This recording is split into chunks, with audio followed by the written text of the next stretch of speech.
Magandang araw mga bata! Handa na ba ang lahat na matuto sa panibagong araw? Bago dyan, ipapakilala ko muna ang aking sarili.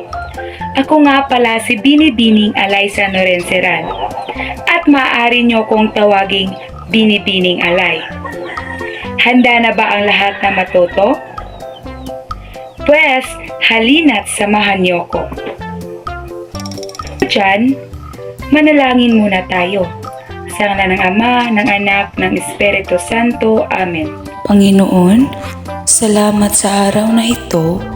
Salamat sa iyong binibigay na biyaya at malusog na katawan sa araw na ito.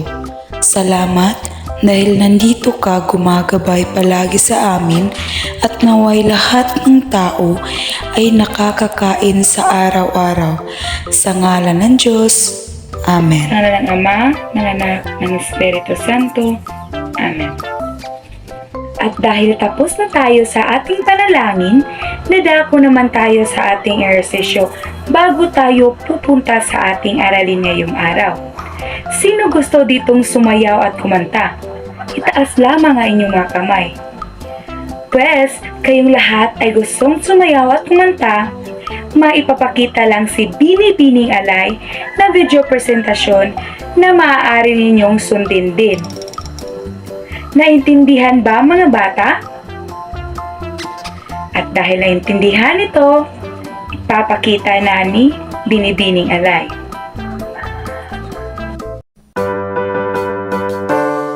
Lumipad, lumipad ang ibon, ang ibon, ang ibon. Lumipad, lumipad ang ibon sa magandang pugad. Tumakbo, tumakbo ang pusa, ang pusa, ang pusa. Tumakbo, tumakbo ang pusa sa loob ng bahay. Tumalon, tumalon ang aso, ang aso, ang aso. Tumalon, tumalon ang aso sa magandang bakod. Gumapang, gumapang ang pagong, ang pagong, ang pagong. Gumapang, gumapang ang pagong sa karagatan. Napakagaling mga bata! Palakpakan niyo ang inyong mga sarili dahil ang galing-galing niyong sumayaw at kumanta. Dahil dyan, sisimulan na natin ang ating aralin. Kamusta kayo mga bata? Mabuti at kayo ay okay lang.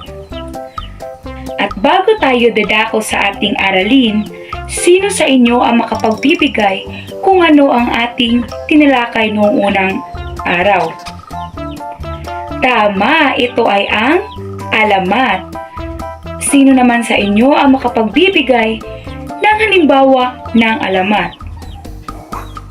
Ito ay ang alamat ng pinya. Napakagaling mga bata, kayo ay may natutunan talaga noong unang araw. Bigyan ninyo ang inyong mga sarili ng palakpakan.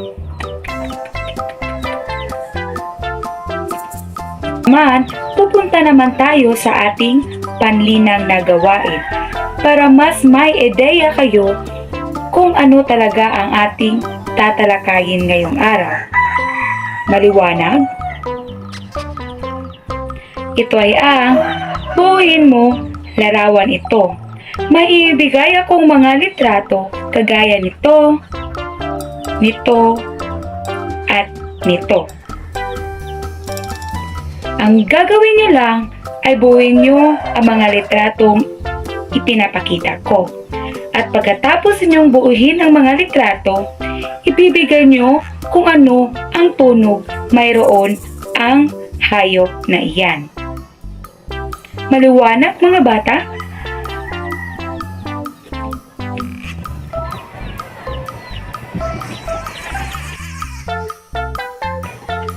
Dahil nabuo niyo na ang unang larawan, anong hayop ang unang niyong nabuo? Ito ay ang pusa. Anong boses mayroon ng pusa? Magaling, ito ay ang meow, meow, Meow!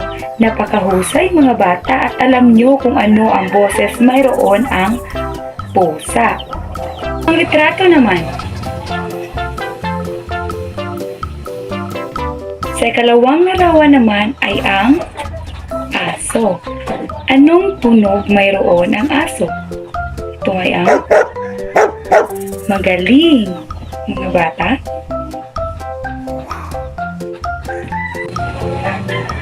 Ikatlong litrato naman.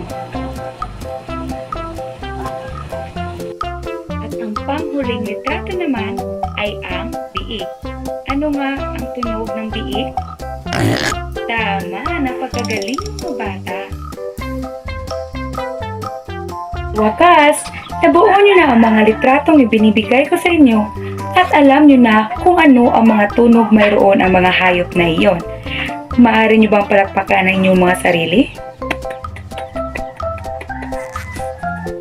Daya na kayo kung ano ang tatalakay natin ngayong araw, mas mapapalawak pa natin ang inyong kaisipan base sa aking gawain na inihanda ngayong araw. Ito ay ang words hunting. Ang words hunting ay isa sa mga gawain para mas mapalawak ang kaisipan ng isang mag-aaral.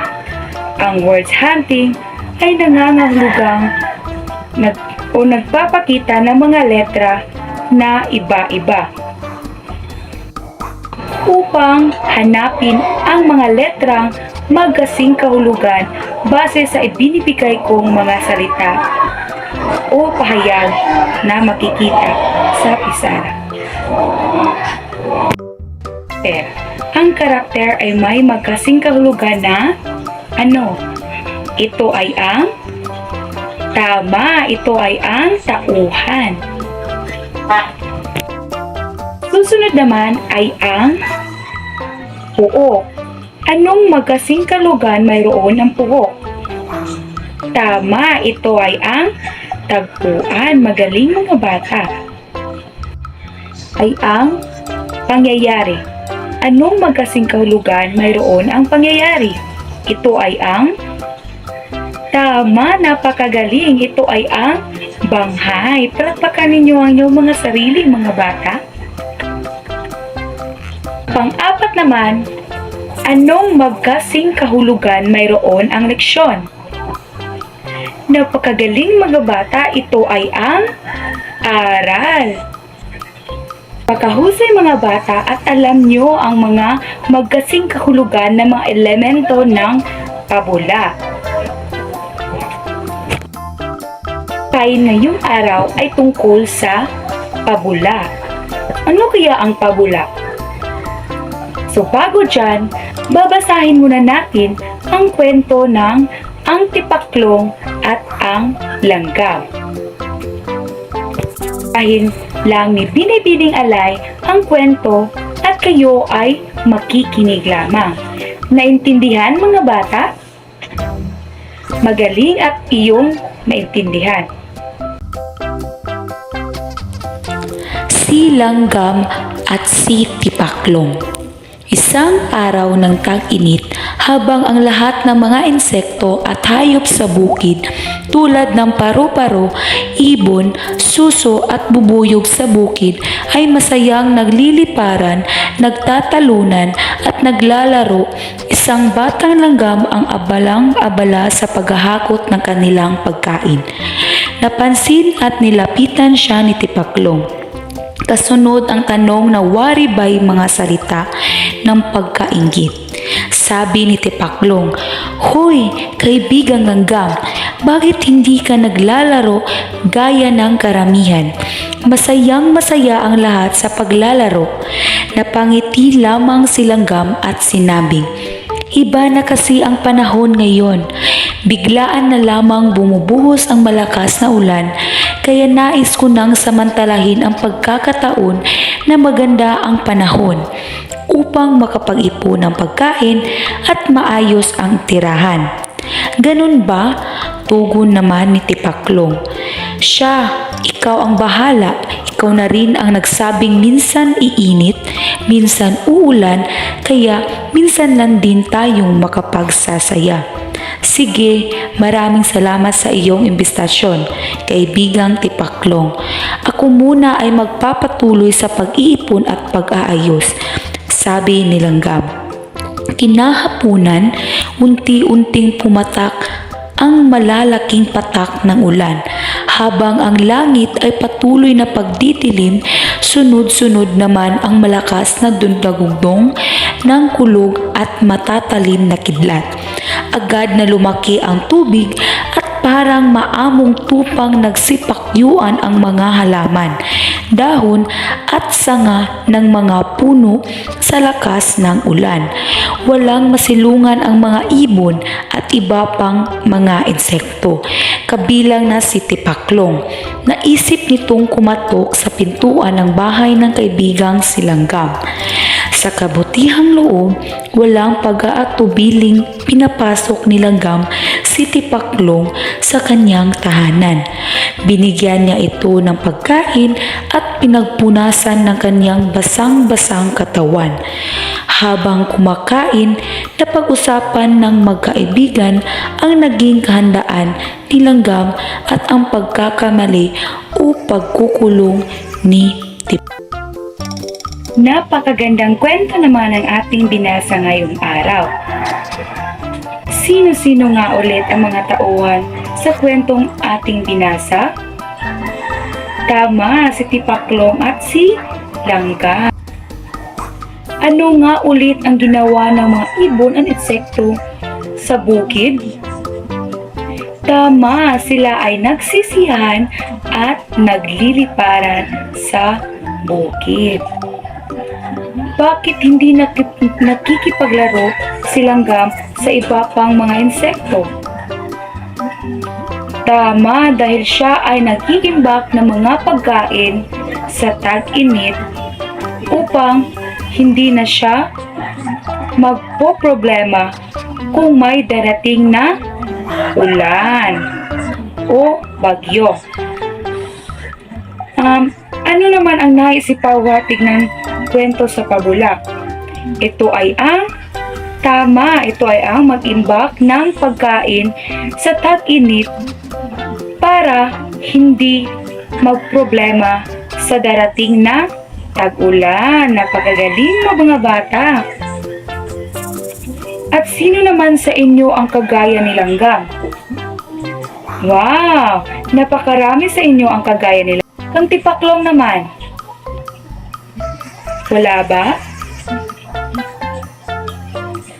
Okay, wala.